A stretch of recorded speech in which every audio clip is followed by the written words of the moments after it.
Hello, Real Estate Lab viewers. Today we're talking about Airbnbs. Jay Tolentino here with my lovely co-host. And is he coming in, Ian? Yeah. I heard the guest trying to log in. We need to let him in. How do we do it? What are we going to talk about, JJ? So the Airbnb market is a very hot topic. There's investors out there that are interested in Airbnbs. And according to my guest, he's really into it. We've done business together. We're doing business together. And he told me Austin is the hottest Airbnb market in the nation. I'm not much of an Airbnb investor. It's too active for me. But I'm always interested in seeing what investment opportunities are out there. And I want to confirm the way he invests. So Philip Stowers is going to be our guest. What are your thoughts about Airbnbs? Y'all do any investing or have any thoughts on it?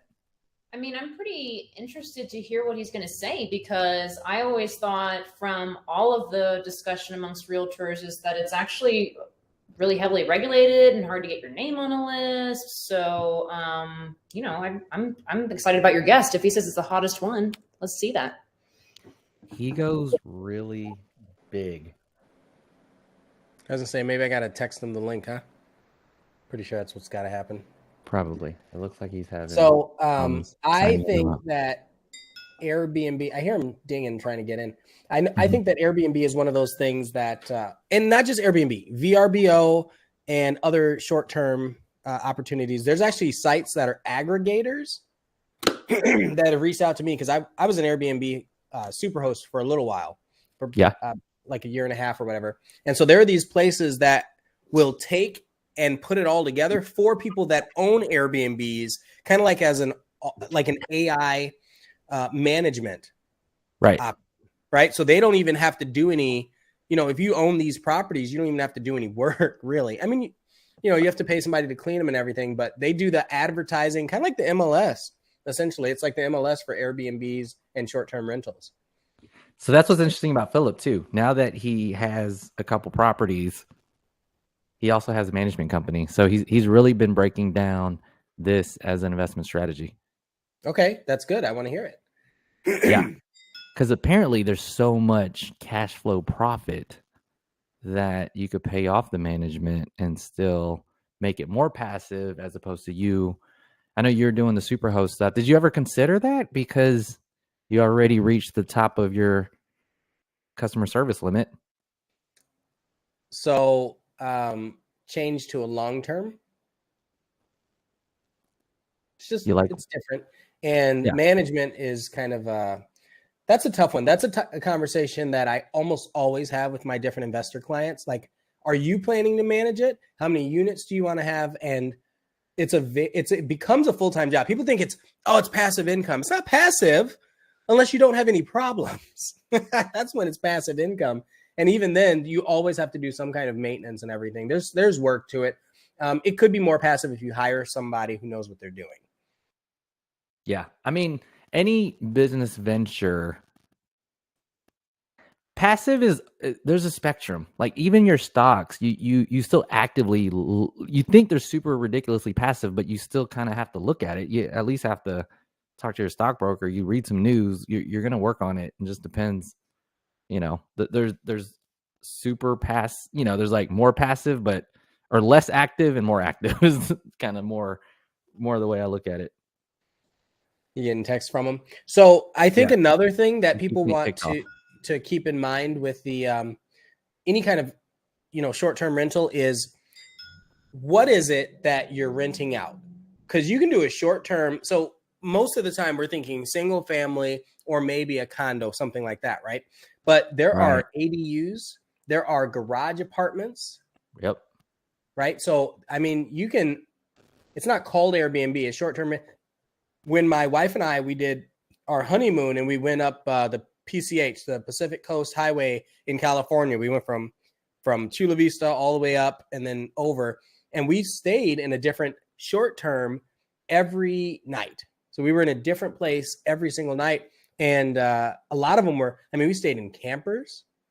We had a yurt that we were going to stay in, didn't work out. But so there are a lot of lot of different types of things. They even have pools now. I'm curious if Philip has any pools. Oh, totally. He's all about maximizing top dollar. Like he treats it very much so like hotel with the amenities. The more you put into it, the more you're gonna get out. He has these little pool things. He does the ADUs. It'd be interesting too, because even when you think about this and you have to stay competitive, you know, could you add like a little tour bus or something? Like, you know, have some type of event extras, you know, it's kind of like that mint on the pillow type of thing. Phillips comment. Yeah, he's typing in here. I don't know why you can't get in, man. Well, at least if he gets in, he'll know he could flow with the conversation. Yeah. Yeah, I was gonna say text him the link and see if he can get in. One of the while we're talking about the pools, I want to know what software you're using. I've seen Swimply lately. Have you seen that? They've got billboards and stuff like that. Oh, Cybertrucks. Let there be a Cybertruck Airbnb. We'll talk about that one here in a little bit too. So I have yeah, that would be cool. I might actually do that. It's almost like a Turo / Airbnb. Look, man, we want to get you in here. We just need you to join the link. I hear dinging. Is that you trying to get in? Another thing. He's also very into Tesla. This it's funny because this conversation. So, I'm glad to hear it. And we're the things that we're talking about. I'm glad to hear it. I've got a client who their thing is themed Airbnbs. Right. I like that idea too. Right. And I mean, obviously everybody's going to do it differently. Oh gosh. A golden doodle. You know what? I don't know if you know this, if you've spent time downtown, it was obviously pre-pandemic. There was a cat cafe. You remember that, JJ? I don't know about that. They had but I'm not surprised enough. Like kittens. Like you go in there and there's just like cats crawling all over you. First off, the place isn't still open, but whoever went there, I'm sure some. All I'm saying is, good on you. That's something. I could see it. There people are animal lovers. So golden doodles. I think they get no shortage of attention. They're actually sleeping right here on my floor right now. Wake up. Oh, he says he can't join on his phone. Don't join on the phone, man. Join on your laptop. Well, Philip, why don't you tell us a little bit? I know it's kind of hard with you texting, but why don't you tell us a little bit about your investment strategy? Should I do the call version? Yeah, do the call. Do the call. Let's do that. We'll get them on the phone. Version. We've actually done this before. Yeah, I like it. Put them on speaker. All right, we'll make sure that we'll take an intermission. Can you hear us okay? Does it work?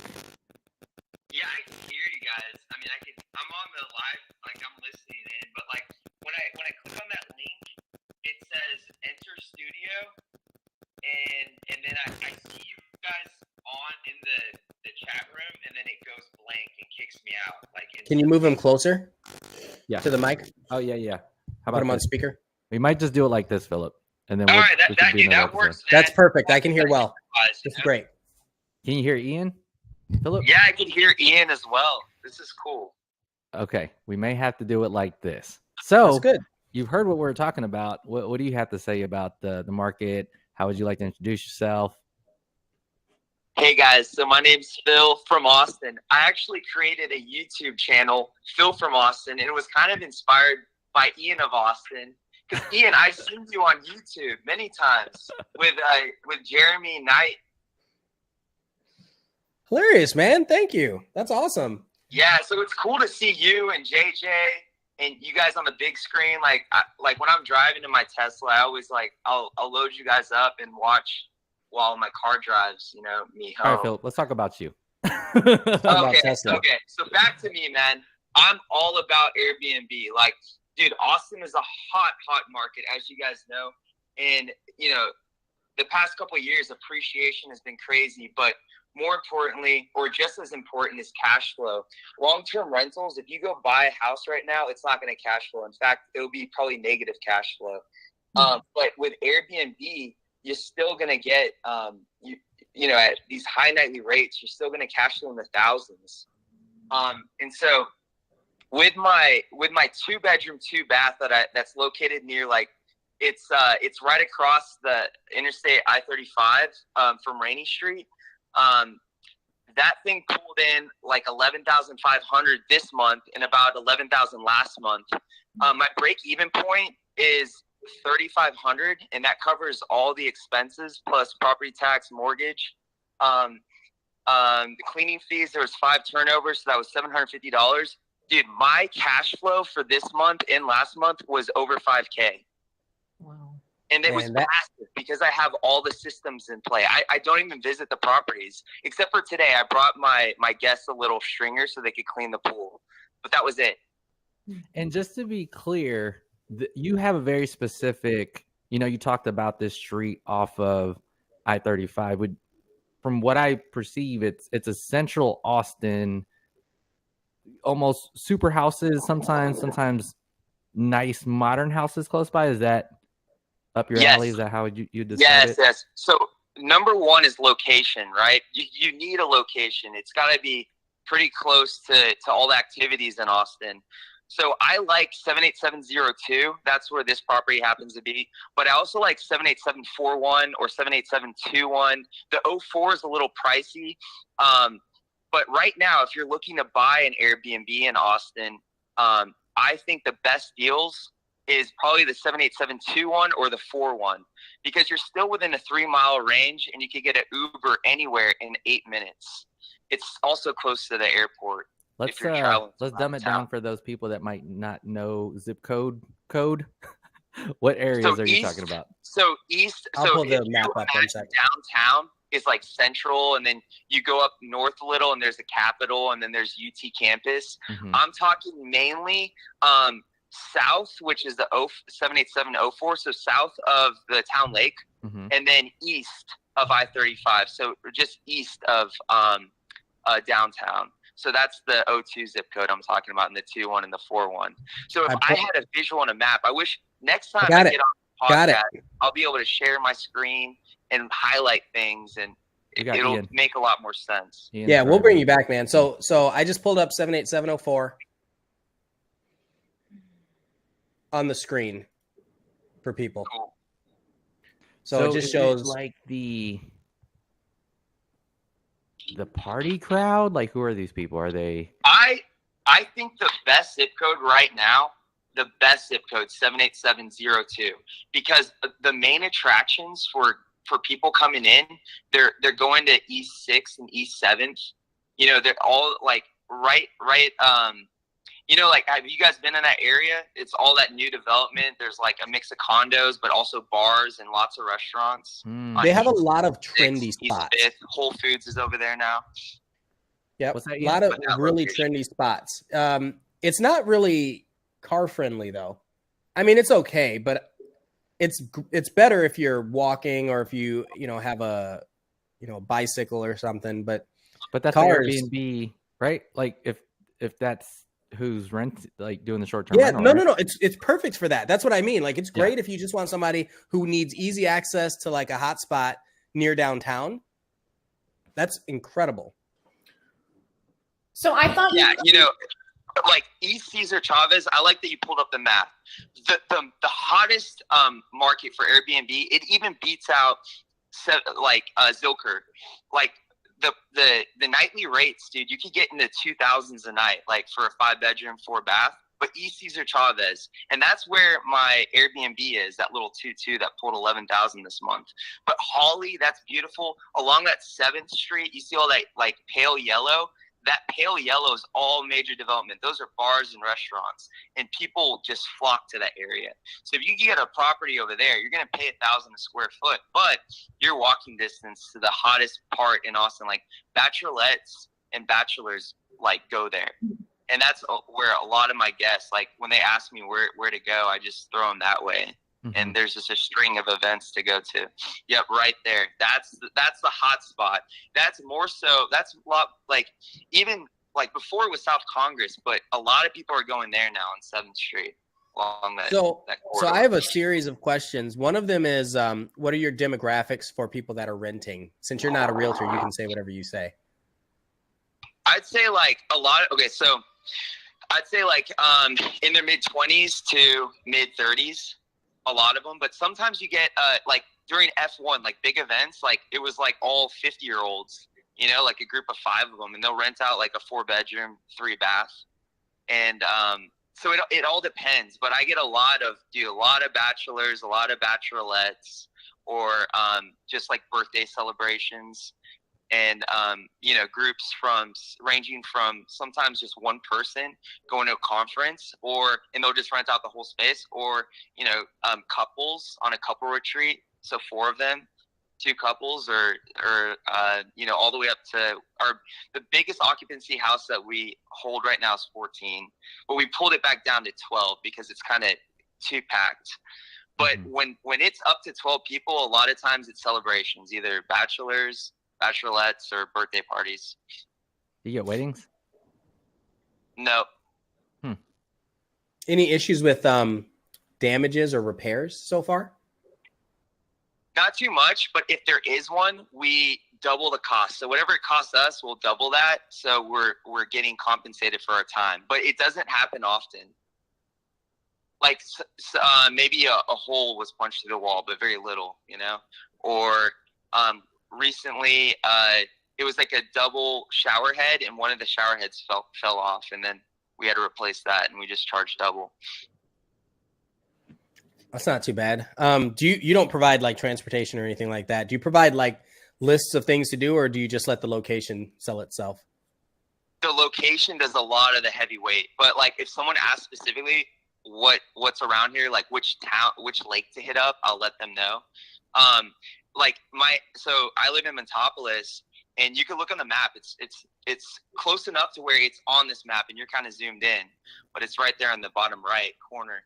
And my friend, he bought the house across the street from me, but I see the activity like every weekend, and sometimes they'll rent out party buses and stuff, but we don't affiliate, like we don't like having special deals with them, but maybe moving forward as we scale, maybe we will.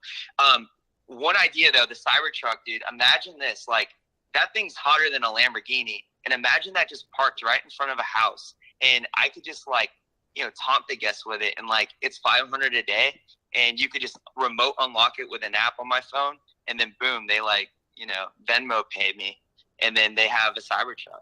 You know, that thing could fit 6 people in it. But that's my plan, and I got 7 reservations on that. Oh, 7? That's funny. I was actually getting ready to do a second one just in case, so I can choose. But 7 reservations. Do you just create a bunch of email addresses? No, dude, there was no cap to it. So I just like, there's one guy on YouTube that outdid me by 3x. Oh, so man, he got awesome. 21. That's awesome. So, okay, another question I have is, can you share tools that you use to manage? Because you have more than one property, it starts to get a little cumbersome. Just talk a little bit about dude. That. I use Guesty. So Guesty is a website you can go to, and it's a great software that integrates. Like for us, we have Guesty for pros because I have multiple accounts, and it just puts it all under one umbrella. So I could communicate like with this software, and it could go to different profiles, so I don't have to like sign in and out. That helps me tremendously. But if someone's trying to scale on their own and they have multiple properties, you could use Guesty for, I forget what it's called, but go to Guesty.com and you'll see. I already have it pulled up. So I was going to ask if you have a referral link that we can share on the podcast for people that are interested. Hell yeah, I'll add that to it for sure. Yes, okay, that'd be cool. Toss us the link and we'll make sure to add that for everybody and put it into the description below. Okay, for sure. Randy, what's up? I gotta know. I always understood. Hi, Philip. Nice to meet you. Thanks for being here. Isn't there a wait list in Austin to be able to have the property be Airbnb? Can you explain a little bit of that? The red tape isn't there red tape issue? Yes. There is red tape, and this is kind of why I created this business, because the red tape restricts you from being a scalable business. You can't have multiple Airbnbs in Austin anymore. It's called a short-term rental license, but STRs, and they have STR type 1, which is owner occupied. And so meaning that you could legally you could operate an Airbnb, but you have to live in it 50% of the time. They don't regulate that, but maybe I keep my occupancy around 60%. I like to go higher because it weeds out like people that might not take good care of your house. I've made that mistake before. I've lowered my rate. I'd rather go vacant than lower my rate and then get a bunch of people that just trash it. So I've learned things going through the motion, but this is a good thing that there is red tape in Austin, because you don't want this oversaturated. Even though I think ianofAustin, I know you're all about numbers and stuff, but you can look it up. There's probably like 7,000 Airbnbs in Austin area, and I think like 50% of them are like illegal. So it's hard to manage this, and there are a lot that are not. Neighbors drag you out, and that's how you get caught. So. Well, and you'll see them. They'll say, "Don't mention Airbnb on anything." It's like, okay. Right. Yeah, you'll see, especially in apartment complexes and stuff. But this is why I tell people, investors, if you want to get an Airbnb in Austin, you better go big. I'm talking about 7-figure home. Like 1.3 million is a sweet spot, because I'm Oh, sorry. I'm like looking at your guys' faces on the screen. I think there's a delay. But anyways, no, you said, I think when you said 2 commas, 7 figures, we stood still for a second. Oh, I see. Yeah. We just froze. We were like, ooh, okay. You're like, that is going big. Yeah. I made the mistake of going small. Even my 2.2 that pulled 11,000 this month. If I would have went a little bigger, and this was back in 2018, when I got it for 383,000. My neighbor, the unit A, got a 4-bed, 2.5 bath, and it was double the size. And that guy's raking in like $250,000, a year. Like he's pulling up to 30,000 a month. So if I would have just paid the extra, 200,000, but now numbers are different. All prices are super high. But even at 1.3 million, the deal makes sense, because my house I'm building is 1.25 million, and it's going to cash flow 8,000 a month, even at 5% interest. Dang. I love it. What do you do on the inside? Do you provide perks like, breakfast or anything else for people? I provide Nespresso coffee. That's it. Man, it still stands out. Everybody needs that in Austin. That's good. South by Southwest or F1 or ACL, and it's a big event, I'll provide champagne, because I'm charging $3,800, $4,500 a night. Good. That's genius. Like $100 champagne. I don't know. Do you have make it look real nice? Yeah. No, that's good. In any of your units, do you have parking available? Yeah, on the street. But I just spent $7,000 on a bigger driveway. I didn't get it permitted, so don't tell on me. But I have over 8 we're like fence. live on YouTube, right? Go ahead. I know, right? Dude. They don't know his info. I'll show you, man. Next time we do this, I'm gonna be able to share my screen. I'm gonna show you everything. Like, pictures are 1,000 words. I'll be able to get to the point. Yeah. By the way, we're gonna have him on again. This is a preview. Hell yeah, this is a preview, a little taste, because this is juicy, dude. There's so much lemon to squeeze out of Airbnbs, and no one knows. Well, now everybody knows. I think this is a good opportunity, because you work with people with these properties, because we talked about the licensing. So you're actually consulting with people. Would you like to chat about that for a couple minutes? Yeah, as far as to get an STR Type 1 license, you need to first, you got to get your driver's license on that address, and then you got to go through the city. It's easy to fill out the applications, but we have a whole list of instructions for the client. It's not that hard, I meant the we and the client dialogue. What are you referring to? Oh, so what's the question? As far as how do I bring in the client? No, what do I tell them? You have a business, right? Regarding, right. consulting people to. What's your do you have a website for your business? Oh, yes.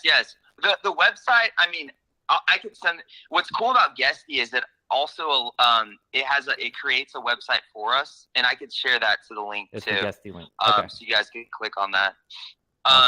But is that how you run your consulting business though? So let's say I have an investor and they want to start getting involved in Airbnbs, that's a true statement. I've got a lot of people that are very interested in that. Oftentimes they're afraid to pull the trigger because of all the red tape.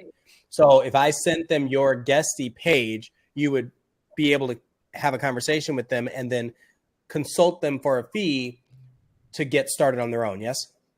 Gotcha. But I wouldn't use my website because the website's just like a way to book. I have a PowerPoint presentation. That's what I would send them. Got it. And it kind of breaks down like the numbers. We're actually so I can send that to you as well. Figuring out an event because I have that a listing where we could host where I would say that's even a potential property for your model, Leona. And we could get together and chat. So if you're watching this, comment if you're interested in coming. July 1st would be a good time. Okay, July 1st. JJ, you have my schedule. Am I working July 1st? Let's see what day that is. That's why I chose that date. You said you're free, so I'm just telling you now. July 1st. Okay, perfect. I love it. Airbnb house party. Okay, that'll be fun. And I have a bunch of extra, White Claws available for the party because no one drank them from my open house that JJ represented, and we're under contract. So thank you, JJ. And no one had to drink White Claw to write up an offer. Exactly. They were all sober and made the deal happen. So what do you think about the investments, Ian, with your investor clients? Just for the opportunity, I would love to be able to connect them, obviously not online, but offline. I think that would be a great way for them to get a little more clarity on whether or not this strategy could work well for them.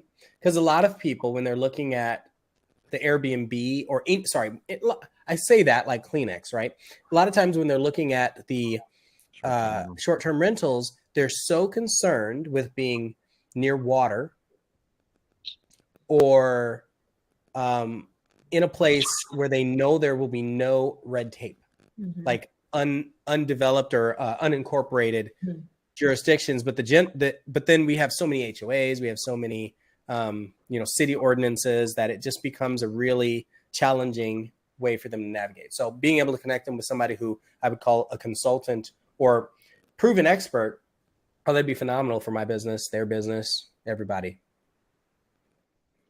What would scare me, Philip? That's a high ticket. Like, why not do $400,000 in Round Rock East? Because that location is so far. Like, people don't want to rent there. There are Airbnbs out there, and it's good to live out there. But go look at Airbnbs. You could find the comps, and they're like in the 200 a night. I mean, it's just not worth your time. Like, I think if you're gonna do this, like now with the new adjusted higher prices, 800,000 is like the entry level to make an impact. Wow. Not even lake properties for more affordable. Like, have you looked at those analytics? No, because I stay very hyper focused. I look for the most bang for the buck.